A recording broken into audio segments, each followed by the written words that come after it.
You probably assume that a shipping company wants to move its cargo as fast as possible. Faster means more deliveries. More deliveries means more revenue. It's the same logic that runs every other business on Earth. But right now, somewhere in the Pacific Ocean, a container ship the length of 4 football fields is deliberately slowing down. Not because of a storm, not because of mechanical failure, because a spreadsheet told it to. And that decision to go slower is quietly generating billions of dollars in profit for the companies that figured it out first. When you ship something valuable across the world, your instinct is urgency. Get it there fast, turn the ship around, do it again. The entire modern economy is built on velocity. Amazon built a $1 trillion empire on the promise of speed. So it seems obvious that the shipping industry would operate the same way: move fast, maximize trips, print money. But the shipping industry figured out something that runs completely counter to that logic. Speed isn't free. In fact, speed is one of the most expensive things a ship can buy. And the companies that stopped chasing it didn't fall behind, they got rich. To understand why, you need to know one number. It is called the Admiralty Cubic Law, and it governs how much fuel a ship burns at any given speed. Here is what it says. If you double a ship's speed, you do not double its fuel consumption.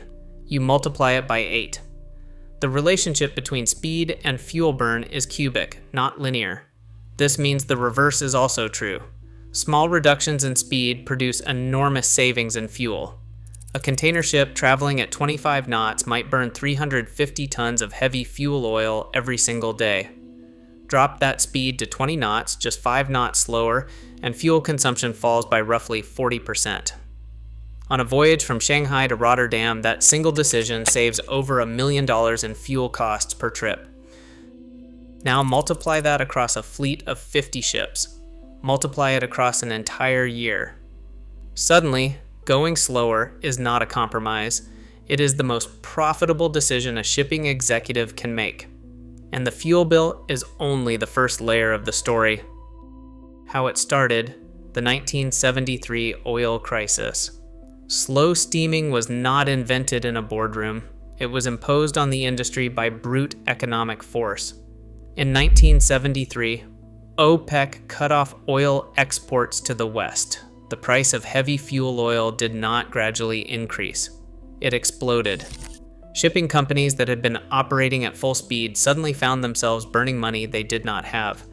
The industry had no choice. Ships slowed down almost overnight, not as a strategy, but as a survival mechanism. When the oil crisis passed, something interesting happened. Some companies noticed that the savings were too significant to abandon.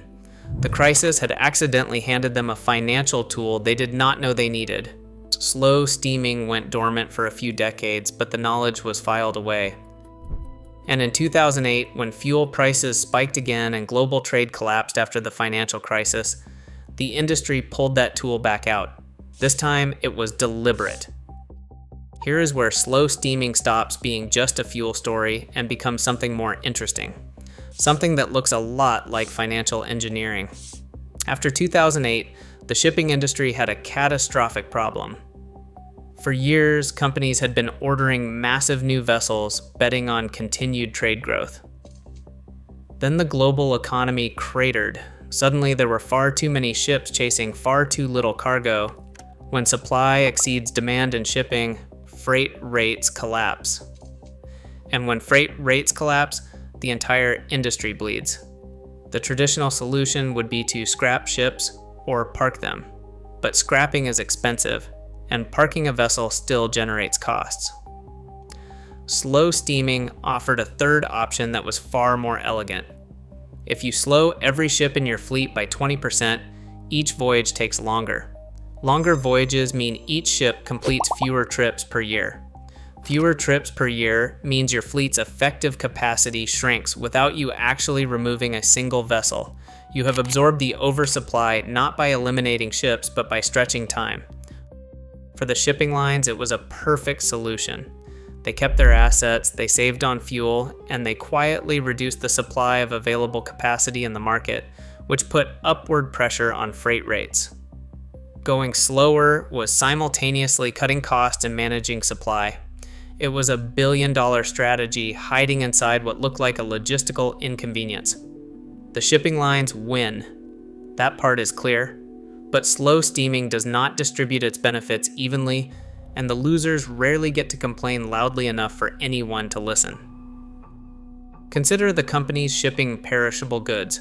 A produce exporter moving Chilean blueberries to European supermarkets built their entire supply chain around a specific transit time. When ships slow down, that window gets disrupted. Shelf life gets consumed on the water. By the time the fruit arrives, the margin has already spoiled. Then there are the ports. When ships slow down, their arrival patterns shift. A vessel that was supposed to arrive on Tuesday now arrives on Friday. Port labor schedules, berth allocations, and truck movements that were all coordinated around a predictable arrival suddenly have to be restructured.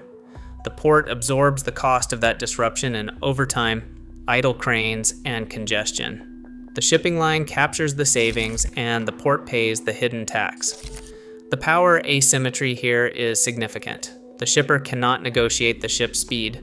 The port cannot refuse the disruption. The shipping line sits at the center of the equation and collects from both ends. Now here is where the story gets uncomfortable. When one shipping line slows its fleet, it is a cost-cutting measure. When every major shipping line slows their fleet simultaneously, it starts to look like something else entirely. Coordinated capacity management across an oligopoly is functionally the same as coordinated supply restriction. Cartel behavior is the definition of coordinated supply restriction. The shipping industry has never been formally charged with colluding on slow steaming. Regulators in the European Union have scrutinized the practice. When the largest carriers in the world all announce similar speed reductions within months of each other, and freight rates subsequently rise across the board, the line between independent financial strategy and quiet coordination becomes very difficult to see. The industry argues that each company made its own calculation. Math led them all to the same answer. That may well be true, but it is a convenient truth for an industry that has historically operated with limited regulatory oversight and that has always preferred to govern itself. The ocean has always been a place where different rules apply. We have already seen how private companies write the safety regulations, how a single Dubai firm controls port access on 6 continents, and how a handful of satellite companies decide what the world gets to see. Slow steaming fits perfectly into that picture. It is a reminder that in global shipping, the most powerful lever is not a crane or a ship or even a trade route. It is information. Specifically, the knowledge that speed is not a given. Speed is a choice, and like every other choice in this industry, that choice belongs to a very small number of people who made the water itself work for their balance sheet. The box on the ship is not just carrying your goods across the ocean, it is floating inside someone else's financial strategy. And it is moving at exactly the speed they decided was most profitable.